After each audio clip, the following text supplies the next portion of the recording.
Ito guys, bisitahin natin na yung ating atis. Yan yung puno.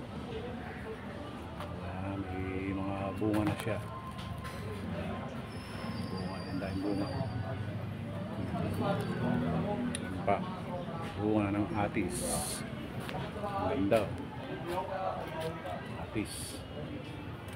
Sariwa. Sa puno.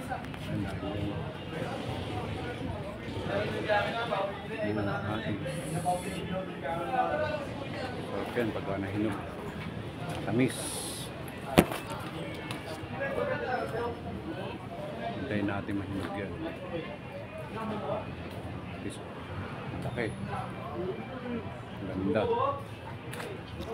Pao. Ano atis. Laki ng bunga niya. Oh.